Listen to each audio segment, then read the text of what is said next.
Just say welcome everybody. Today is Wednesday, October the 22nd of 2025.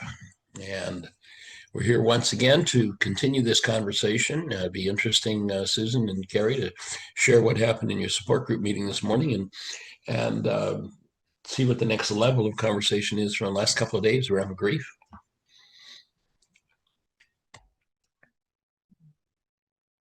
So what do you have to share from this morning's meeting? Carrie or Susan? I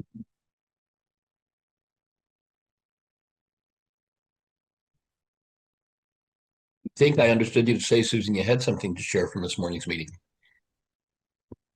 But go for it, Carrie. Okay. Sorry, Hey, I had to welcome. can you hear me? I had to get back to my phone. I've got my earbuds in, so Oh, I you're was loud and clear. good. I was wandering around. Yeah, so Tim was reading from the Bhagavad Gita some of the somebody's impressions. He was doing that last week and then again this week. And what I found interesting, well, we had several discussions about different things, including attention and focusing our minds and oneness and our dharma. But one of the things that I found really interesting was that it talked about unperturbed by grief. And the implication was that we can experience grief and not be perturbed by it. Experience it from a state of being. Yes. So that we're not denying that we have grief about something, but that we're not controlled by it or it doesn't overwhelm us, that we're unperturbed by grief. So I don't know if you want to talk about, equanimity or whatever it is. So maybe you could talk about that a little bit. Well, the bottom line to me is things happen in the world, and obviously a lot of it's not very pretty. And when I live in the state of denial, I think or speak as though that is the source of my perturbance. I don't know if there's such a word as perturbance. If there's unperturbed, there's got to be perturbance, I guess. Not a word I've used before, but if I think or speak as though my disturbance is about what's out there, then of course I cut myself off from the ability to heal what I need to heal. When I arrive, my take, and it's the ultimate goal of this work, is to arrive fully incarnated in our forms as we're designed to incarnate as human beings, as love, and experience the world. And if there's nothing to be resonated by the terrible thing happening in the world, then there's nothing to be resonated in me. So I'm not going to be disturbed by it. And from that space, my take is that the power of that is that when I live in that space, I'm now empowered to do something about it.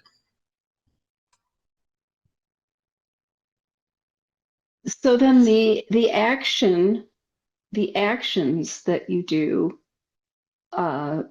wherever that grief lands for you, that you're unperturbed by, is that you can move forward with actions then without having attachment to the outcomes. So that's what we also talked about, was you can still act in the world without being attached to the outcome. And you might have a really strong commitment to what's happening in the world, but that doesn't mean you're attached to it, or it doesn't mean you're affected by it, whether it happens or not. And as long as, to me, in order to be really empowered, one of our workshops is empowered to heal. And in order to be empowered to heal, because energy systems bring through more energy by aligning, not by efforting. If I have a TV antenna on the roof, I don't go out the front of the house and say, hey, the picture's not very good. Would you put a little more effort into getting that signal?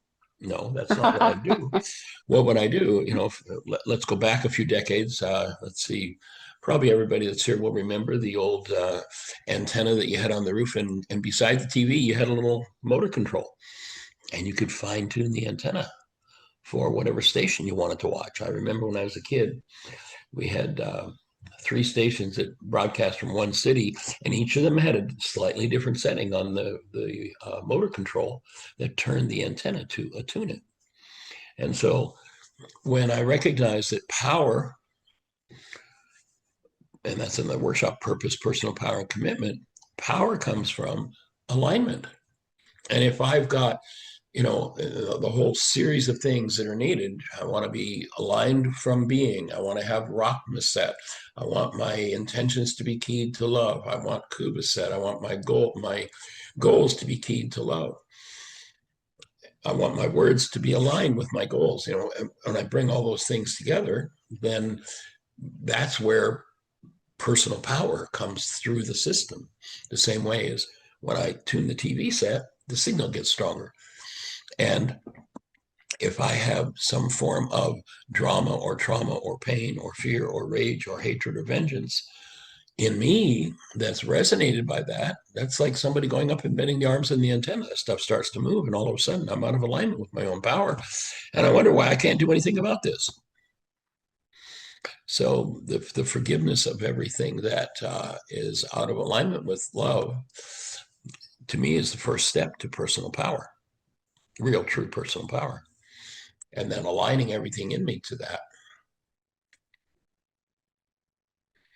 And of course, the world has a different conversation. The world will say, no, you just need bigger guns. You just need, better lawyers. You need, all the stuff that, basically any challenge that we're faced with, my take is there are 2 basic ways to approach it.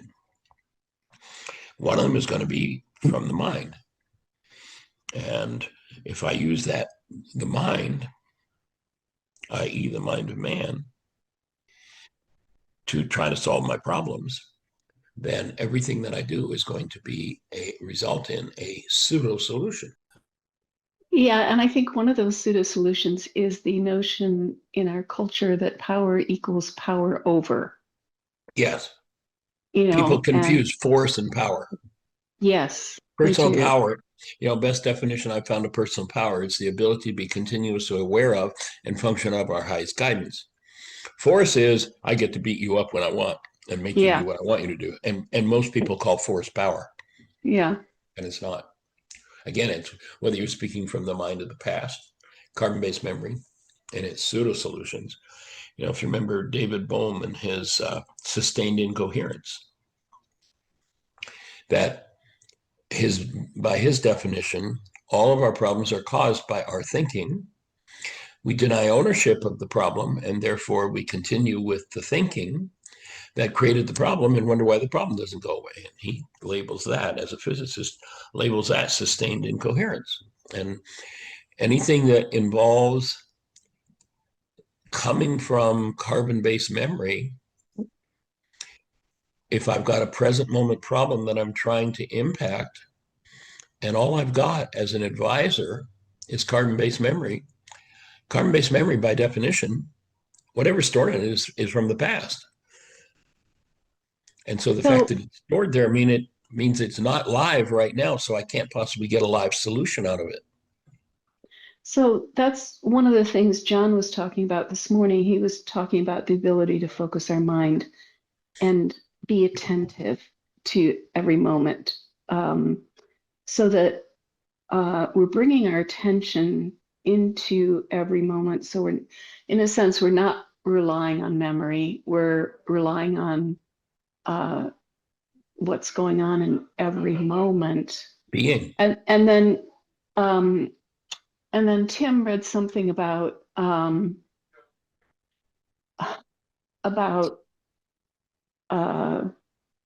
your thoughts and being happy and only allowing happy thoughts.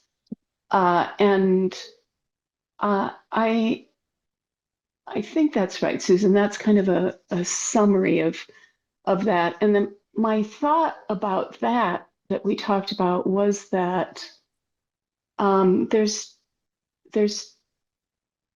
there's two things going on here. One is, okay, you can control your thoughts and be aware of your habitual thought patterns and shift those so that you don't have some of the thoughts that you want. But then there's the danger of um, denial and being that false happy person who says, oh, I don't have anything going on with anybody. I love everybody and I'm really happy because I have happy thoughts all the time.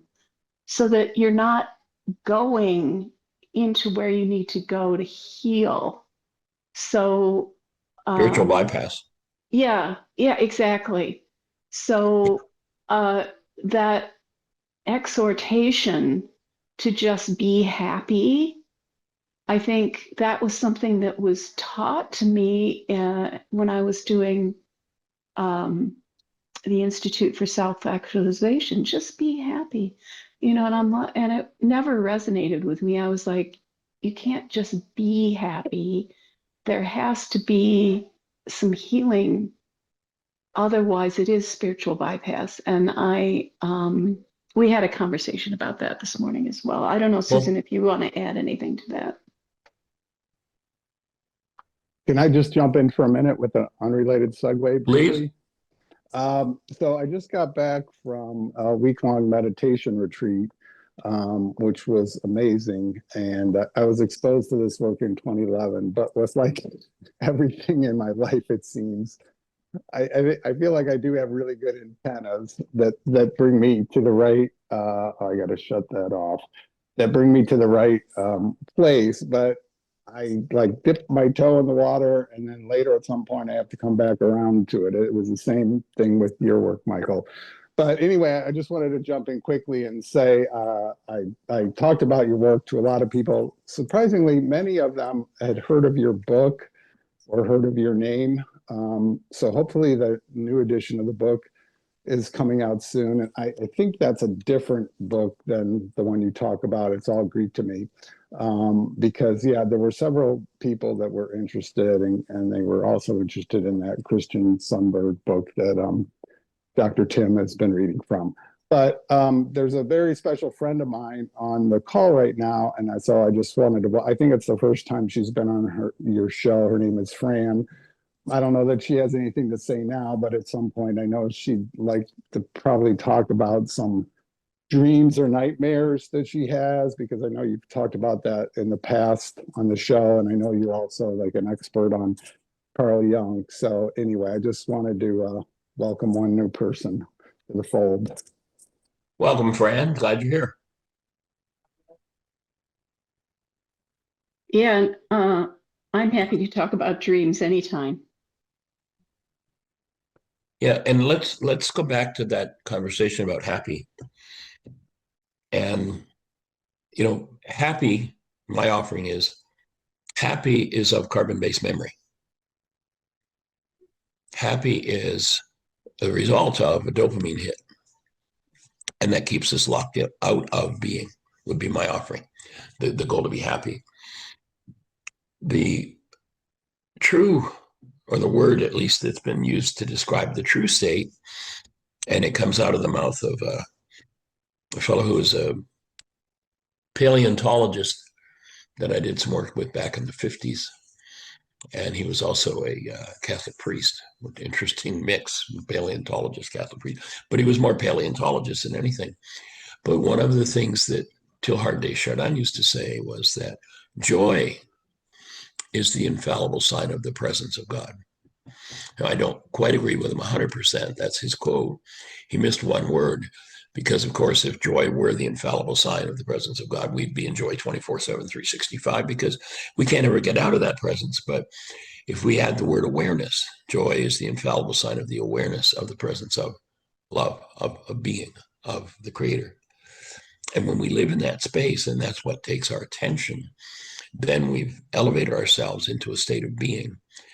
And in that state of being, then all of the drama and trauma and family history, genetic history, cultural history, the history of abuse and war and all the stupidities that we as an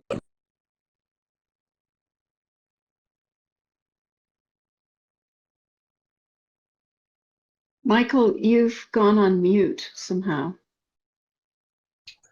strange, excuse me.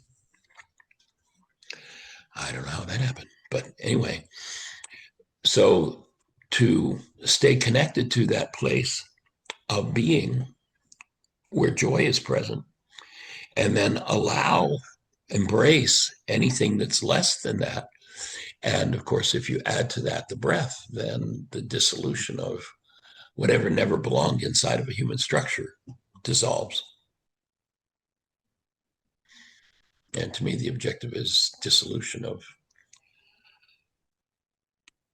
the voices of pain and trauma, not the denial of, not the hiding of, but the embracing of, with the objective of literally, considering that we're energy systems on an energetic level, being able to embrace those things in love so that the dissolution of the false takes place. And it's the dissolution of the false that is actual forgiveness, or the result of forgiveness. And I think the Course in Miracles, teaching that if you just go around being happy and denying what's really going on inside, is that you're just making a happy dream for yourself. Right. You're not actually in the presence of being. Right. Which is, it's a little better than the trauma dream, but it's still a dream. And Yeah, the objective is to wake up and live as human beings. You go back to Yeshua, and there's that case where this man says, "Hey, I really like what you're doing, and one of these days I'm gonna come follow you, but right now I need to go back and bury my parents." And Yeshua says, "Let the dead bury the dead." Most people have never gone beyond the world of constructs of their minds, which is nothing but dreams.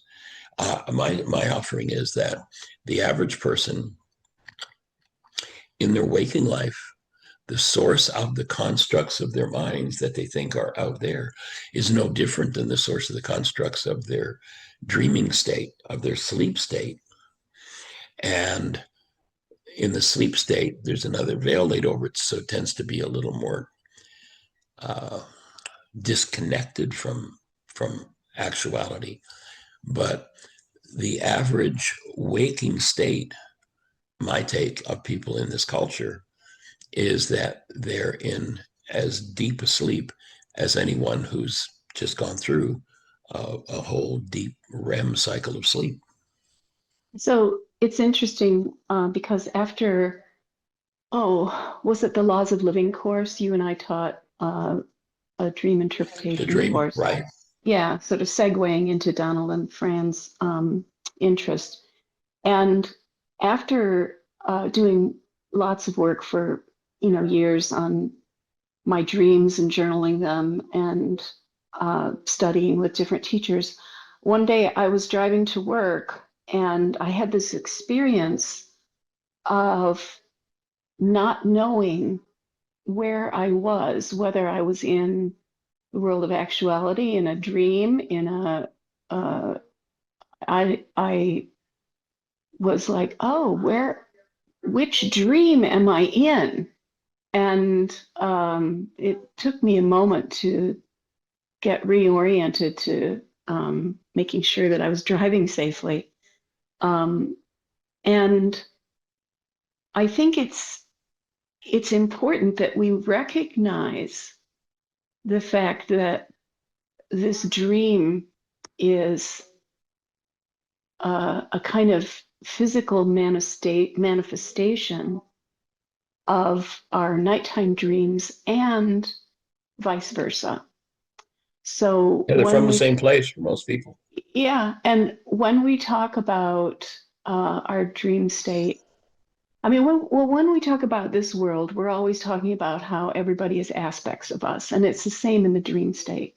Every person, place, or thing is an aspect of us, and it's like a heightened awareness. And I think if people really started writing down their dreams, interpreting the dream symbols, putting down the tone of the dream and then start looking at the patterns of the dreams over time, you can begin to see what's going on in your life too. You can begin to see what your thoughts are, what's happening. And I don't know if Fran wants to share a dream or Fran would like to talk a little bit about that, but I'm open to that. And recognizing that dreams happen as a result of the firing of brain cells. Yeah. And the awareness we have is a result of what's firing in brain cells. In our so-called waking state, if we do not have the higher faculties open and have access to being, then exactly the same thing are the pictures that show up in our minds, which we think are pictures of things out there, but are really pictures painted on the inside of eyeballs by the firing of brain cells. It's no different. The objective is to wake beyond that and to function out of who you be. So, Fran, do you have a thought, or would you like to just say a quick hello, or share a question, or maybe just remain muted if you push *6 if you're on your phone, or if you're on Zoom, if you just push the mute button, then you'll be unmuted and you can say something if you'd like. Yeah, I'm not sure. I just figured out how to unmute. Thank you. Cool. Welcome. Yeah, Nice I'm to meet you. Fran. Yeah, nice to meet you. I really heard, and I've read some of the book Don was talking about, and yeah. So my dream, I just have this recurring theme, and I've kind of recently just realized I need to forgive myself and the people in the dream. But basically, it's about a bad relationship I had at work with my manager that I felt very fearful of, and then kind of the same controlling, very similar personality was my ex-husband. That and they kind of show up sometimes in the same dream. And does either dad or mom fit in there at any time, Fran? No. I lost my parents, early 20s, and they were wonderful, loving, God-loving, simple, sweet parents. So that isn't part of it. But yeah, just because I've been thinking about it lately, and I was like, I think if I forgive myself for whatever, letting them run over me, and then forgive them for their actions, that might help start healing myself and not having these dreams. Right. About. Well, let me make an offering in the context of this work. In this "Why is this happening to me again" work, we would suggest that you never forgive anyone for anything, and you never forgive yourself for anything. However, if someone does something like you're sharing, ran over you, then it can be very appropriate to pardon them, to let them off the hook. Say, you did that crazy stuff, and I'm going to just let it go. I'm going to let you off the hook. And then you start the forgiveness work. That work is pardoning. Mm-hmm. Greek idea that's been substituted for forgiveness. But what we're going to suggest with this work is now you begin to go inside and look at what part of you draws that type of person in, that type of behavior in, what type of pain is internal that needs to be removed from your structure, because the word forgive in the first century Aramaic language means remove. It's got nothing to do with letting somebody else off the hook. But the Greeks came along and turned that backward, and now everybody's running around going, I forgive you, I forgive you, I forgive. I let you off the hook, I let you off the hook. But that does nothing to change the root of the genetic or the family system pain that's inside of me. And the forgiveness tool is what we suggest one pick up from there. Does that make sense? Yeah, it does.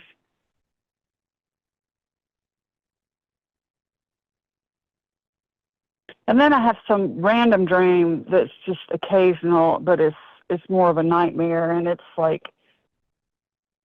some secret that I've kept, that I had going down a dirt road and accidentally hit a woman, and for some reason I didn't tell anyone, and I like buried her in the woods, and then these dreams will come up about it where people are trying to figure out the mystery, and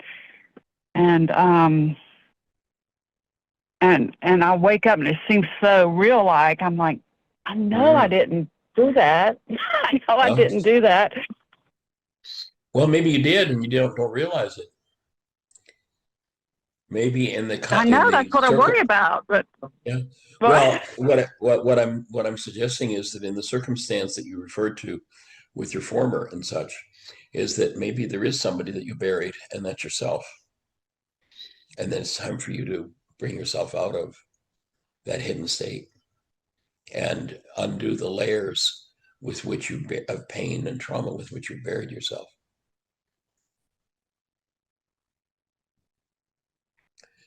You're probably the one that the brain is pointing to. Carrie, does that fit for you? I buried myself in a relationship, or I'm trying to figure out what you're saying. There are a myriad of ways we can bury ourselves. People bury themselves with work, with busyness, with drugs, with alcohol, with sex, with, they can use just about anything in order to hide themselves away and, keep busy from that situation which is chasing me. So unburying yourself would look like, again, getting into the forgiveness tool. And if you'd like, I'll send you some links to the Why Is This Happening to Me Again workshop, and you can get started with that tool. We have the world's only forgiveness app. You can download that and do the work on your phone or do it on paper or whatever. And we'll gladly share that information with you. But it's the removal of what never belonged within your structure that we're interested in supporting you with. That'd be great. I would love that. I know that Don has sent me, links. But if that's a faster link that you can send me, that'd be great. Well, I don't know what he sent you, but I'll send you some material, and if it's of help. Okay. And of course, we're here 5 days a week with the objective of answering questions, guiding you through the forgiveness process, and unburying that young lady. Yeah, she needs to come out. There you go. We'll join you in that. Yeah. That sounds exciting. Oh, no, I'm looking forward to that. I really appreciate the help. And well, that's what we're here for. I'm just amazed that you offer this. It's just so refreshing and beautiful, the gift you give. So thank you. Absolutely honored and delighted. That's our reason for being. That's what we're here for. Right, I agree. Carrie, do you have any thoughts to share with Fran? No, I think you were right on. And Fran, I really honor you for, being a new person in this space and feeling safe enough to bring that up. That was a very brave thing that you did. Partly because, as you think about your dream, every person, place, and thing is an aspect of you. And so Michael was right on when he was talking about burying yourself. And then all of the other people who are trying to figure out the mystery are all also aspects of you. So you're trying to figure out where, what happened? How did you get buried? And how did this happen? And I think using the tools is a good way to uncover that. And so that this reoccurring theme about bad relationships is also a message to you that your higher self, your higher authority, which would be a manager, for example, and in a job, you don't have the greatest relationship with your higher authority. And look at this dream telling you, hey, you can make a change about that, so that part of finding yourself and unburying yourself is establishing that relationship with your higher authority, with your own sense of personal power, standing in your own power and your own authority. Yeah, I do agree with that. I mean, I practice ascension. I don't know if you've heard of that, but I have been since I was a little girl, searching for the peace within, and searching for God, and so it's it's kind of born with that. It's a good thing to be born with and be aware of. Right.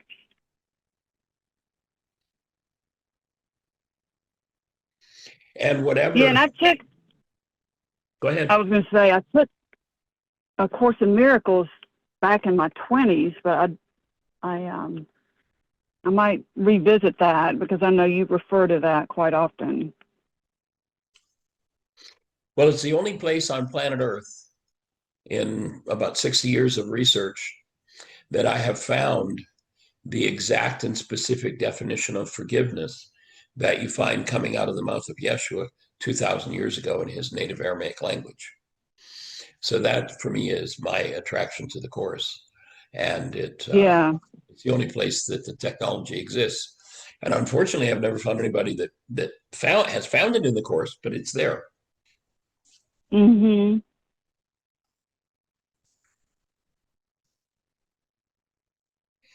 Well, anyone else have anything to share with Fran?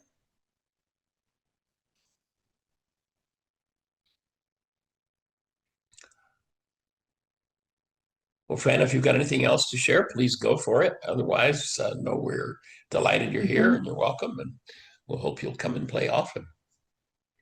Yeah, I will. And that's it for today. I think I've got enough to chew on for a bit. But I'm going to try to call in as much as possible. So thank you. Okay. Well, let me just do a micro course on forgiveness. Okay. There's some interesting Harvard research that says that in a time frame where 10,000 brain cells are firing, that is, they've got somebody in the lab, they've got electrodes hooked up to them, and they're measuring the firing of brain cells, that in that time frame where 10,000 brain cells fire, the maximum amount of data that we can be consciously aware of out of that mass firing is 9 bits of data. Tiny, tiny fragment is what we're conscious of. And most of us think that through our eyes, we're looking out at a world and that we see the world as it is. When the truth is, the world we think we're looking at, as Course in Miracles we talk about, the world we think we're looking at is actually generated by our own brain. And it's internal to us. It's painted on the inside of our eyeballs. You can't see anything through your eyes. So that 9-bit, we would metaphorically refer to the amount of information max that goes into conscious awareness being 9 bits. We call it the 9-bit mind. You'll notice that with your former or with anybody in your life, your boss or anyone, that as long as they're doing everything you want them to do, fulfilling all the goals you have for them, unless you're a generally miserable person, you're pretty happy with everybody. Would that be accurate? Yes. Okay. So there's the key way into forgiveness. You couldn't tell it by what the Greeks have taught us and what's taken over our culture. But in the Aramaic language, the word forgive is shabag or shabak, and it means to cancel. And the core of how you forgive is that at any given moment, when you've got this 9-bit mind filled with disturbance or upset because somebody isn't fulfilling the goal you hold for them, what you do is you locate specifically what the constructive goal is you have for them. And then you do a really silly ass thing. You cancel that goal. Now, until you understand the whole rationale behind it, and I'll send you links, that just sounds like a ridiculous thing. I mean, I have a perfectly good goal for this person. They should be agreeing with me. They should be fulfilling that goal. Why would I cancel that goal? I would cancel that goal because that goal is the driver for what data my mind uses to build my reality. So if you look at our forgiveness worksheet, it's called reality management. And the way that you rid yourself of a particular pained reality is you cancel the goal that causes your mind to show you that reality. And what happens when you cancel that goal, again, think of, you've got this 9-bit space, a construct on a conscious level, and beneath the surface, there's all this churning going on, these 10,000 brain cells firing. When I cancel the goal, what happens is that construct in my mind, driven by my goal, collapses. And when it collapses, whatever it is that I've denied and dissociated from in my own life that's painful, when I cancel that goal, and the pained content all of a sudden shows up because that construct of my mind collapses in on itself. And I get to access the hidden part of my own mind. Carl Jung, the psychiatrist, sums this one up perfectly. He says, until the unconscious becomes conscious, it will direct our lives and we will call it pain. You might remember, I think it's lesson 165 in the Course of Miracles. It says, let go all the things you think you want. Your trifling treasure put away. So the Course calls a goal in the mind a trifling treasure. Your trifling treasure put away, cancel the goal, and leave a clean and open space within your mind for Christ to come. Exactly what was presented. And I worked with the Course and never saw that until I understood forgiveness from the first century Aramaic words of Jesus. And so when I cancel the goal, the construct of my mind collapses. And what I've been hiding from myself, the part of me I've buried, I'm able to drop in and access that hidden part of me. And when I access that hidden part of me out of a space of conscious, active, present love, then whatever gunk I've used to bury myself begins to dissolve. And it's the dissolution of that gunk that is forgiveness. So that's a micro course on what it took me 35 plus years to learn. Yeah. And I guess I would think, because some of my regret for that situation is that I didn't react the way I didn't stand up for myself. And I think that's another goal I guess I need to remove. So that would be exactly what you want to do, is cancel the goal to have taken care of yourself. Right. And what will happen is all the pain based in that situation will collapse, and you'll get to see the underlying part of, well, geez, why didn't Fran stand up? Why didn't I stand up and take care of myself? Whoa, what's that about? Yeah. And what you'll find is what's at the root of the problem. And when you bring that to breath and love, it dissolves. And that's forgiveness. Right.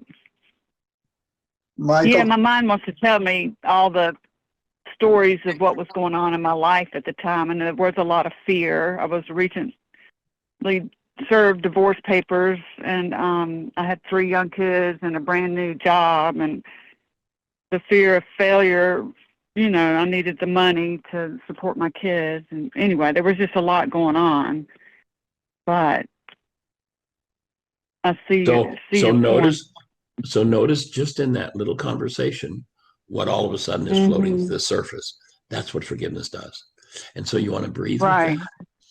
There are a couple of other steps in the worksheet process that I'll send you, and Okay. start dissolving all of that and free yourself of it. I'm ready. Michael, could you give her a couple examples of canceling, what appears externally to be, great goals that people maybe have encountered over the years? Well, the one of the biggest questions I get from people is, well, this is a perfectly good goal. Why would I cancel it? I deserve this. I should get this. People should give this to me. And I say to them, yes, you know what? I agree with you 100%. You're right. It's a perfectly good goal and you deserve it. But the fact is, when you load that goal in your mind, it accesses some form of hostility or fear in you.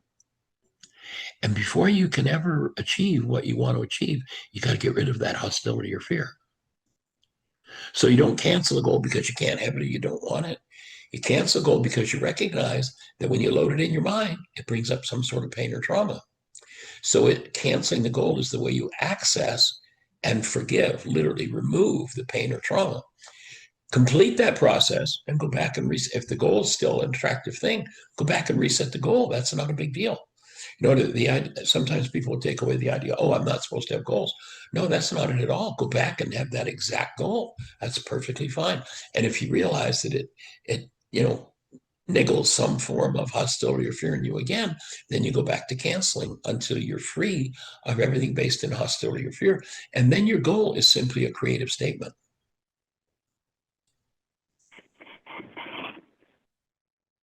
That really makes sense. I don't, I'm so glad you heard this, and never have thought of it that way. Well, the culture has tricked us into thinking that the reason we're in pain is because of what somebody else did. So as long as we can blame them and make sure they know it's all their fault and inflict enough suffering on them, then we're going to be happier. Which of course is pretty insane. But that's the culture. Yeah. That's the culture. I think too what Don was asking what are some examples of goals? Like I want them to honor me. I want them to respect me. I want, that kind of thing. I deserve to be taken care of, and I want this. Our agreement was that we would be here to support each other. So I want support. Mm-hmm. And if they're not supporting me and I'm going into a rage, then what I want to do is cancel my need for support, get into the root of my rage, which is probably a generational pattern in the family system of not being supported, and free myself of that generational pattern. Remember that story of the Jews wandering in the desert for 40 years? That was not a story about a 35 square mile hot sandy place that these people who understood astronomy very well and could have at any given time knew the sun rose in the east and set in the west, could have followed the sun. They've been out in the desert in a couple of days. It's not about a hot sandy place. The desert is just another term for the unconscious. And most people live about the first 40 years of their lives unconscious. What happens when I allow myself to go into my unconscious consciously is I clean it up. And you'll remember in that story of the Jews wandering in the desert for 40 years, how did they get out? What was the determining factor that freed them from the desert, which is just a code word for the unconscious? What freed them from the desert? Oh, the old generation died off. Did that mean everybody in old physical bodies had to physically die? No. The root of the word generation is genari. It means cause. All of the generational causes held in this body-mind unit have to be removed in order for us to come out of unconscious co-creation and step into conscious co-creation, which is what we're designed for. And it takes forgiveness to remove those influences from the generations.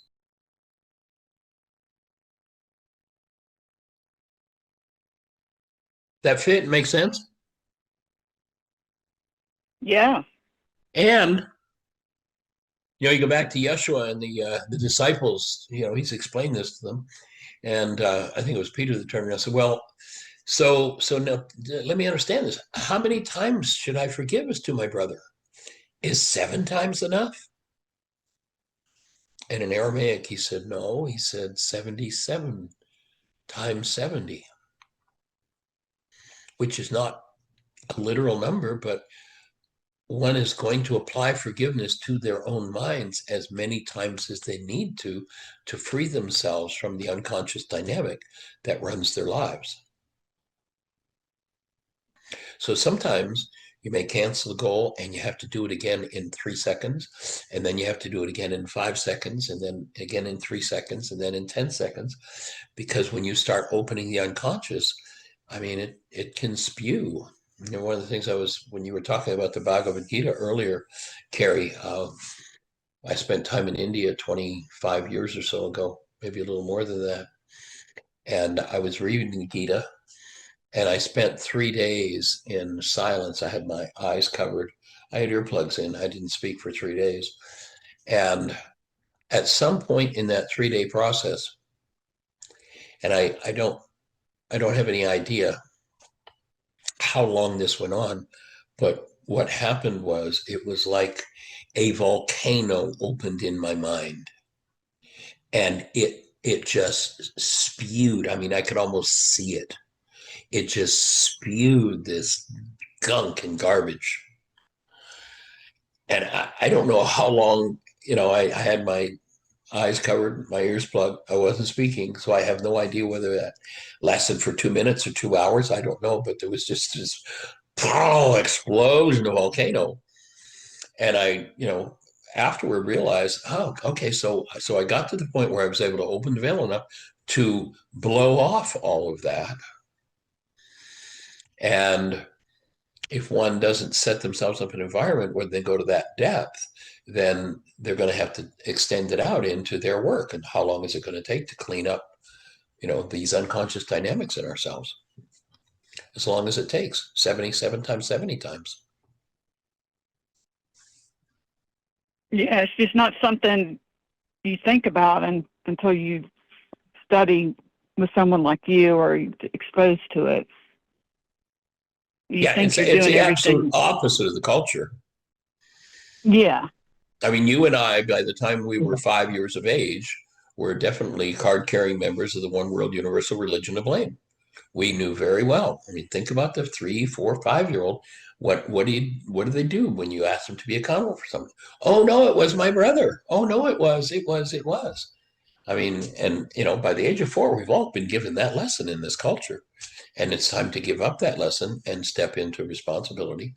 If this is happening in me, I need to own what's happening in me rather than hide it by pretending it's caused by somebody else. Yeah. Well, I'm excited to get rid of this. Well, I'm excited for you doing that, and I'm excited for the phone calls we're going to have where we help to refine the principles with you and share what it is we're doing. Also, I Yeah. want to mention, Michael, that Jeannie and I and other people were starting up a sort of coaching system, or buddies, if you like, Right? Mm-hmm. so that you're not alone in doing this work. You've got people who can do this work with you.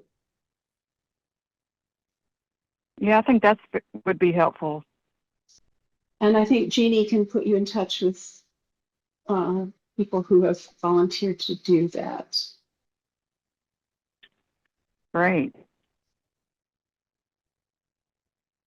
I just sent you a text, Fran, from a woman Okay. who approached this work a few years back and with a similar conversation to yours. And it's just she had written a letter to us, and I just happened to come across it in my phone, so I sent a copy of that, and I'll be sending you links within a minute or two. I'm just going through and looking for the links I want to send. Okay. Cool.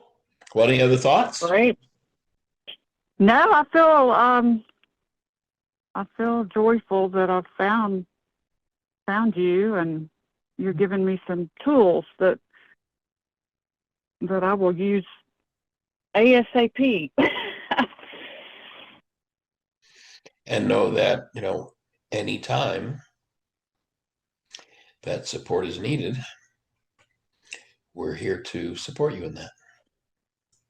So as Thank you. questions come up, because it can, when you get conflicting ideas moving in the mind, confusion is a natural part of the healing process. And so Right. I sent you Why Is This Happening to Me Again? That's about a 3-hour workshop. And then I sent you a second, I actually sent you a few different things, but especially if you've done the course before, then take a look at the link that the last link I sent, which is What is the World? It's, I think, one of the most important and one of the most misunderstood lessons in the Course in Miracles. And I go through that lesson in a short form and go over a short form of the forgiveness process. So that'll be, I think, from where you're at, a good starting point. And then go to the link before, which is the Why Is This Happening to Me Again workshop. And that will give you an expanded view of it. Also, if you go to our website, and in the upper left-hand corner, you click Start Here. There are instructions for how to get to our app, how to get to the worksheets, and our archives, thousands of videos, and all the information we can possibly share with you. Michael, could you share that link in the chat? What is the world? Yeah, the one with the the course, your Course in Miracles sort of lecture or whatever it was. Okay. I am just opening this on my phone, and I'll send it from there. Recording in progress.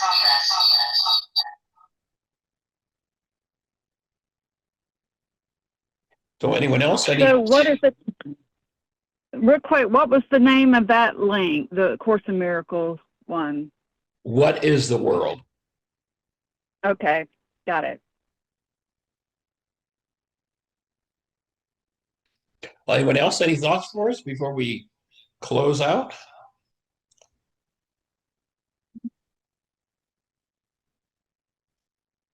Hit that mute button if you got one.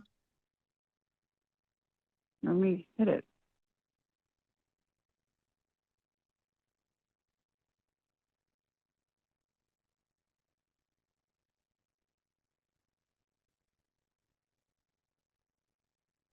And I'm just finding this link and getting ready to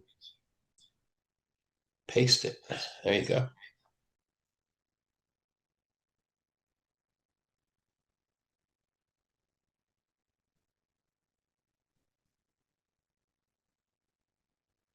And if anybody wants it, there's the Why Is This Happening to Me Again workshop as well. So that should be in the chat.